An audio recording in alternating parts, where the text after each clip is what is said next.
നിങ്ങൾക്ക് പോകുന്നവർക്ക് ഈ കൊല്ലത്തിനെ കുറച്ചും കൂടി മനസ്സിലാക്കാൻ പൊന്മാനിലൂടെ സാധിച്ചിട്ടുണ്ടോ? കൊല്ലം ഏരിയ അല്ലെങ്കിൽ കൊല്ലത്തെ ജനങ്ങൾ ഇപ്പോൾ സോഷ്യൽ മീഡിയയിൽ വല്ലാത്തൊരു തെറ്റിദ്ധാരണയുണ്ട്, കൊല്ലം ആളുകൾ വളരെ വയലൻ്റ് ആണ്, അല്ലെങ്കിൽ കൊല്ലത്ത് ഭയങ്കര ക്രൈം റേറ്റ് കൂടുതലാണെന്ന് പറഞ്ഞിട്ടൊരു അനാവശ്യ ക്യാമ്പയിൻ പോലെ ഒരു കാര്യമുണ്ട്. അപ്പോൾ അങ്ങനെ അവിടെ ഇങ്ങനെ ഒരു ചിത്രത്തിൻ്റെ ഭാഗമായതുകൊണ്ട് കുറച്ചും കൂടി അവരെ മനസ്സിലാക്കാനോ സംസ്കാരം മനസ്സിലാക്കാനൊക്കെ സാധിച്ചിട്ടുണ്ടോ? എന്റെ ഒരു എക്സ്പീരിയൻസ് വെച്ചിട്ട് അങ്ങനത്തെ ഒരു പ്രശ്നം എനിക്ക് ഫേസ് ചെയ്തിട്ടില്ല.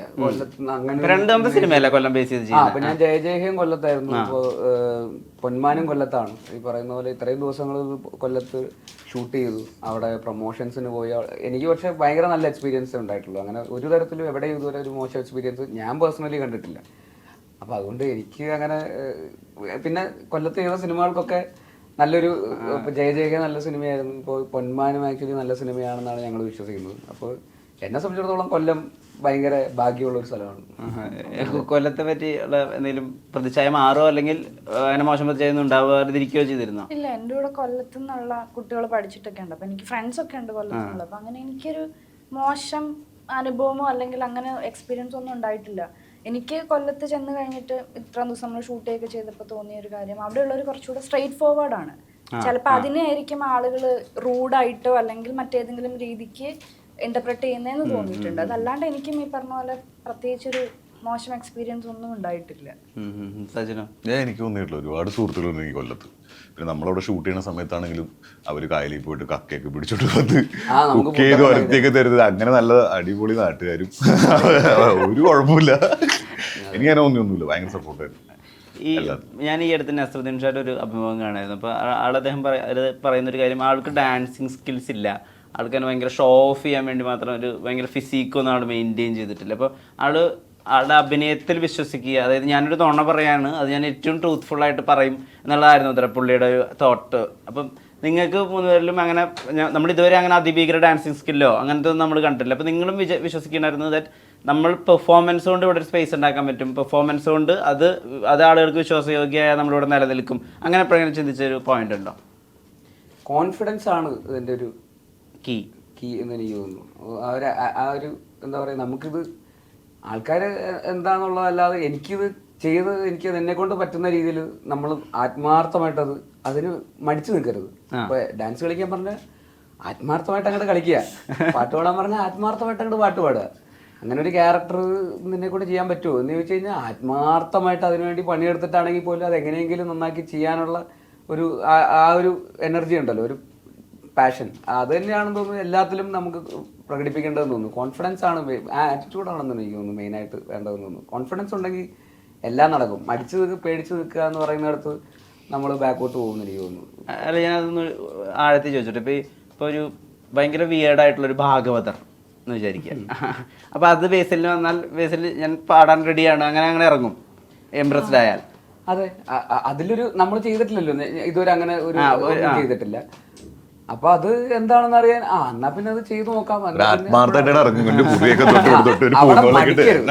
കള്ളത്തരം കാണിക്കരുത്, ആത്മാർത്ഥതയ്ക്ക് ഒരു കുറവ് ഉണ്ടാകാൻ പാടില്ല. എന്നിട്ട് രണ്ടും കൽപ്പിച്ചങ്ങ് ഇറങ്ങുക, അത്ര തന്നെ ഉള്ളൂ. അങ്ങനെ തന്നെയാണ് എല്ലാം ചെയ്യേണ്ടത്.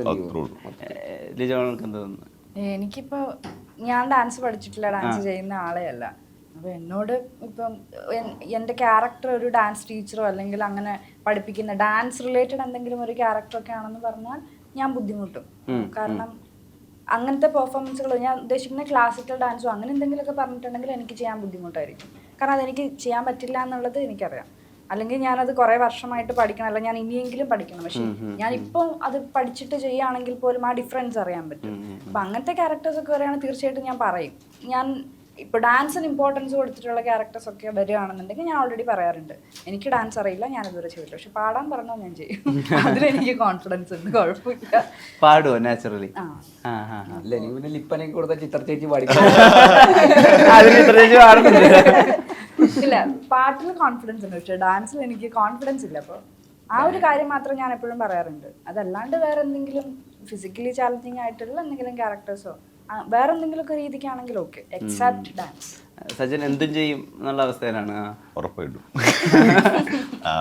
എന്തും ചെയ്യുന്നുള്ളൂ. ഇപ്പൊ ഡാൻസ് ആണെങ്കിലും ഡാൻസ് നമ്മൾ ചെയ്യുന്നുള്ളതാണ്. ഇനി വരുന്ന ഡാൻസിങ് ഡാൻസ് തന്നാ മതി. അപ്പൊ ഇനി വരുന്ന പടങ്ങളിലൊക്കെ ഇതൊക്കെ ഉണ്ടാവും എന്ന് വിചാരിക്കുന്നു. ഈ റിലീസ് ആവുന്ന പടങ്ങളിലൊക്കെ ഡാൻസ് ആണെങ്കിലും പാട്ടാണെങ്കിലും ഉണ്ടാവും എന്ന് വിചാരിക്കുന്നു. ഇറങ്ങുമ്പോ നിങ്ങളെല്ലാവരും അറിയും. ഒന്നും ഞാൻ നേരത്തെ പറയുന്നില്ല. എല്ലാവരും ഒന്നും വിചാരിക്കരുത്. അല്ല, എന്തും ചെയ്യുന്നുള്ള ഇതാണ് നമുക്ക് ഈ പറഞ്ഞ പോലെ. പിന്നെ നമ്മൾ ആദ്യം നോക്കുന്നത് എന്നെ കൊണ്ട് പൊങ്ങു കയ്യിൽ നിന്ന് പോവും, അതങ്ങ് നോക്കിയിട്ടായിരിക്കും നമ്മൾ അതിലോട്ട് എടുക്കുന്നത്. ഡാൻസൊക്കെ നമ്മൾ നേരത്തെ ഒക്കെ ഈ പറഞ്ഞ പോലെ കോളേജിലൊക്കെ ആണെങ്കിൽ അങ്ങനെയൊക്കെ കളിച്ചൊരു ഇതുണ്ട്. പിന്നെ കണ്ണും പൂട്ടി കളിക്കാന്നുള്ളതാണ്. എന്താണെങ്കിലും ഈ പറഞ്ഞ പോലെ കള്ളത്തരം ഇല്ലാതെ ആത്മാർത്ഥമായിട്ട് ചെയ്ത് കഴിഞ്ഞാൽ അതിന്റെ റിസൾട്ട് കിട്ടും എന്നുള്ളതാണ് അല്ലെ. ഒരു പൊടി പോലും നമ്മൾ കള്ളത്തരം കാണിക്കാതെ ചെയ്യുക എന്ത് കാര്യമാണെങ്കിലും എന്നുള്ളതാണ് ഞാൻ വിചാരിച്ചത്. ഞാൻ അങ്ങനെ ഇപ്പൊ ഈ സ്വർണം, സ്ത്രീധനം, ഇത് പല സ്ഥലങ്ങളിൽ ഇപ്പൊ സ്ത്രീധനം എന്നുള്ള പേര് സിനിമ ഉണ്ട് നമുക്ക് മലയാളത്തിൽ പല ഏരിയകളിൽ ടച്ച് ആയിട്ടുണ്ടല്ലോ. ഇത് രണ്ട് ആണുങ്ങളിലൂടെ പറയുന്നു ആ ഒരു കാര്യം, അതാണോ ഏറ്റവും സ്ട്രൈക്കിംഗ് ആയി തോന്നിയ കാര്യം? അതെ അതെ. അല്ല, സ്ത്രീധനം എന്ന് പറയുന്ന ഒരു വിഷയം നമ്മൾ എപ്പോഴും സമീപിക്കുന്നത് ഒരു ഫീമെയിൽ പോയിന്റ് ഓഫ് വ്യൂലാണ് എപ്പോഴും മോസ്റ്റ്ലി. അല്ലെങ്കിൽ ആണിന്റെ പോയിന്റ് ഓഫ് വ്യൂ ആണെങ്കിൽ ആണ് വില്ലനായിരിക്കും. സ്ത്രീധനം മേടിക്കുന്ന ആളല്ലേ, അപ്പൊ പിന്നെ അയാളുടെ പോയിന്റ് ഓഫ് വ്യൂ എന്ന് പറയുന്നത് എപ്പോഴും വില്ലനീസ്. അപ്പൊ നായിക സ്ട്രഗിൾ ചെയ്യുന്ന നായിക, അവർ കിടന്ന് അവരുടെ ബുദ്ധിമുട്ടുകൾ, കരച്ചിൽ, അങ്ങനത്തെ ഒരു മെലോ ഡ്രാമയിലേക്ക് പോകാനുള്ള സാധ്യതകൾ എപ്പോഴും ഉണ്ട്. അല്ലെങ്കിൽ അതിനൊരു എപ്പോഴും ഒരു ഭയങ്കര ഒറിജിനലായിട്ട് പറയാനുള്ള സാധ്യത വളരെ കുറവാണ്. പക്ഷെ ഈ ബുക്കിന്റെ ഏറ്റവും വലിയ ഹൈലൈറ്റ് അതായിരുന്നു. ഇത് രണ്ടും അല്ലാത്തൊരു പോയിന്റ് ഓഫ് വ്യൂ വന്നിട്ട്, ഒരു മെയിൽ പോയിന്റ് ഓഫ് വ്യൂ വന്നിട്ട്, മെയിൽ പോയിന്റ് ഓഫ് വ്യൂ, നായകനായിട്ടുള്ള ഒരു മെയിൽ പോയിന്റ് ഓഫ് വ്യൂ വന്നിട്ട് ഈ സ്ത്രീധനം എന്ന് പറയുന്ന വിഷയത്തെ വേറൊരു രീതിയിൽ സമീപിക്കുന്നു. പക്ഷെ നമുക്ക് പറയേണ്ട കാര്യങ്ങളൊക്കെ വളരെ വൃത്തിയായിട്ട് പറയുന്നുമുണ്ട്. നമ്മൾ പറയേണ്ട പോയിന്റ്സ് എല്ലാം ടച്ച് ചെയ്യുന്നുണ്ട്. സ്ട്രഗിൾ ചെയ്യുന്ന സ്ത്രീയെക്കുറിച്ച് പറയുന്നുണ്ട്, പുരുഷനെ കുറിച്ച് പറയുന്നുണ്ട്, എല്ലാത്തിനെ കുറിച്ചും ടച്ച് ചെയ്യുന്നുമുണ്ട്. എന്നാൽ ഇതൊന്നും ഒട്ടും ചീസി ആയിട്ടോ ഒരു മെലോ ഡ്രാമാറ്റിക് ആയിട്ടോ അല്ലെങ്കിൽ ഒരു ക്രിഞ്ചായിട്ടോ ഒന്നും അല്ല അതിനെ പ്രസന്റ് ചെയ്യപ്പെട്ടിരിക്കുന്നത്. ഭയങ്കര വേറെ രീതിയിലാണ്, ഭയങ്കര നീറ്റായിട്ടാണ് അത് പ്ലേസ് ചെയ്യപ്പെട്ടിരിക്കുന്നത്. ആ ബുക്കിൽ തന്നെ അങ്ങനെ തന്നെയാണ്. അപ്പോൾ അതായിരുന്നു ഈ സിനിമയുടെ ഏറ്റവും വലിയ ഒരു ഹൈലൈറ്റ് ആയിട്ട് എനിക്ക് ഫീൽ ചെയ്തൊരു കാര്യം. ഈ സിനിമ സംസാരിക്കപ്പെടേണ്ട സിനിമയൊക്കെയാണ്, ആൾക്കാർ ഇത് കാണേണ്ട സിനിമയാണ്. എന്നാൽ ഇതൊരു ഭയങ്കര കമേഴ്ഷ്യൽ ആയിട്ടുള്ള ഒരു എന്റർടൈനറുമാണ്. ഇതിന് വേണ്ടിയിട്ട് നമ്മളൊരു അവാർഡ് സിനിമയോ അല്ലെങ്കിൽ ഒരു ഓഫ് പീച്ച് സിനിമയൊന്നും അല്ല, ഒരു ഫെസ്റ്റിവൽ സിനിമയായിട്ടൊന്നും അല്ല ഇതിനെ ട്രീറ്റ് ചെയ്തിരിക്കുന്നത്. വളരെ കമേഴ്ഷ്യലായിട്ട് കുറേ പാട്ടുകളും ഡാൻസും ഫൈറ്റും അങ്ങനത്തെ നല്ല എഡ്ജ് ഓഫ് ദ സീറ്റിൽ പോയിക്കൊണ്ടിരിക്കുന്ന ഒരു സിനിമയാണ്. അടുത്തെന്ത് സംഭവിക്കും എന്നുള്ള ഒരു മുൾമുനയിലാണ് ഈ സിനിമ പോയിക്കൊണ്ടിരിക്കുന്നത്. അപ്പോൾ അങ്ങനെ ഒരു കമേഴ്ഷ്യലി പാക്കേജ്ഡ് ആയിട്ടാണ്. അപ്പോൾ സിനിമയ്ക്ക് വേണ്ടി ബുക്കിൽ നിന്ന് കുറേ മാറ്റങ്ങൾ വരുത്തിയിട്ടുണ്ട്. ഈ പറയുന്ന സിനിമ വേറെ വഴിയിലൂടെയൊക്കെ സഞ്ചരിക്കും പല പോയിന്റിലും. അപ്പോൾ അത് കമേഴ്ഷ്യലായിട്ട് വെൽ പാക്കേജ്ഡ് ആയിട്ട് ഈ പറയേണ്ട കാര്യങ്ങളൊക്കെ ഈ പറയുന്ന ഒരു മെയിൽ പോയിന്റ് ഓഫ് വ്യൂവിൽ വളരെ നീറ്റായിട്ട് പറഞ്ഞു പോകുന്നു എന്ന് പറയുന്ന ഒരു സിനിമയാണെന്നുള്ളതാണ് ഇതിൻ്റെ ഒരു എക്സൈറ്റ്മെൻറ്റ്. പേഴ്സണലി ഈ സിനിമ ഇറങ്ങാൻ വേണ്ടി ആക്ച്വലി ഞങ്ങൾ എല്ലാവരും ഭയങ്കര എക്സൈറ്റഡ് ആയിട്ട് കാത്തിരിക്കുക 30-ാം തീയതിക്ക് വേണ്ടിയിട്ട്. അത് കാരണം നല്ല സിനിമയായിരിക്കും, ഉറപ്പാണ്. സജിന്, ഈ ടേക്കിന് മുമ്പ് എന്താ നടന്നറിയാനൊരു ആഗ്രഹമുണ്ട്. ഇപ്പോൾ ഫഹദ് ഫാസിലിൻ്റെ ഇൻ്റർവ്യൂ എടുക്കുമ്പോൾ എല്ലാ ഇൻ്റർവ്യൂവിലും ഫഹദ് ഫാസിൽ പറയുന്നത് എനിക്ക് ആവേശം 2 ചെയ്യാനുള്ള ഏറ്റവും വലിയ ഒരു ഹൈ എന്ന് പറയുന്നത് സജിനുമായിട്ട് ഇനി ഒരു സിനിമ ചെയ്യാലോ എന്നുള്ളതാണ്. അപ്പോൾ പിന്നെ ആളുകൾ നോർമലി ഈ അമ്പാൻ ചെയ്ത ആക്ടർ ആരാധന സെർച്ച് ചെയ്ത് പോവാണ്. അത് പാൻ ഇന്ത്യൻ ലെവലിലാണ് ആ സെർച്ച് ചെയ്യുന്നത്. അപ്പോൾ ഈ അതങ്ങ് ഓഫ് ഈ അമ്പാൻ എന്ന് പറയുന്ന സീൻ ഉണ്ടല്ലോ, അതൊരു പോയിന്റ് അങ്ങോട്ട് വിട്ടു പോയാൽ വെട്ടത്തില് ജഗതി ചേട്ടനുമായി പോവും. കുറച്ചുകൂടെ പോയി കഴിഞ്ഞാൽ തമാശ വർക്കാവും ചെയ്യില്ല. നമ്മൾ ഓൾറെഡി അങ്ങനത്തെ കാര്യങ്ങൾ കുറെ കണ്ടിട്ടുണ്ട്. അതിന് മുമ്പ് ശരിക്കും ആ ടേക്കിന് മുമ്പ് ശരിക്കും എന്താ കമ്മ്യൂണിക്കേഷൻ നടന്നത്? അതായത് ആ സീൻ ചെയ്യുമ്പോഴാണ്, അതായത് ഇങ്ങനൊരു സംഭവം ഉണ്ട് സ്ക്രിപ്റ്റിൽ എഴുതിയേക്കുന്നത് വെച്ചാൽ ചെറിയൊരു മൊണ്ടാഷ് സീൻ പോലെയാണ് ഇത് എഴുതിയേക്കുന്നത്. ഇങ്ങനെ വന്നിട്ട് തോക്ക് പരിചയപ്പെടുത്തുന്നു, പൊട്ടുന്നില്ല, പിന്നെ പടപടയെന്ന് പൊട്ടുന്നു, നിൽക്കുന്നില്ല. ഇതാണ് എഴുതി വെച്ചേക്കുന്നത്. ഇതാണ് പരിപാടി. അപ്പൊ ജിത്തുവിന്റെ മനസ്സിലുണ്ട് ഇതെങ്ങനെ സെറ്റ് ചെയ്യണം എന്നുള്ളത്. പറഞ്ഞിട്ടുണ്ടായില്ല, അവിടെ ചെന്നിട്ടാണ് നമ്മളിത് പറയുന്നത് ഇങ്ങനെയാണ് പരിപാടി. അപ്പൊ അത് വെച്ചിട്ട് എന്റെ മനസ്സിൽ എനിക്ക് ആദ്യം വന്നത് ജഗതിച്ചേന്റെ സാധനമാണ്. ആരും മറ്റേ പുള്ളിക്കര.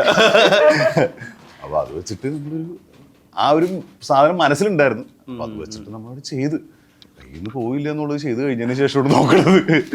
ഓക്കെ ആയിരുന്നത് ഭയങ്കര വർക്കായതുള്ളതാണ്. അതാണ് കമ്മ്യൂണിക്കേഷൻ തന്നത്. ജിത്തു പറഞ്ഞു തന്നാൽ പിന്നെ ഇങ്ങനെയാണ് കാര്യങ്ങൾ, ഇങ്ങനെ വെടിവെക്കും. ഇതാണ് കൂടുതലും ചെയ്തില്ല, നമ്മളായിട്ട് ചെയ്തു. കൂടുതൽ കമ്മ്യൂണിക്കേഷൻ ചെയ്ത് സെറ്റായി.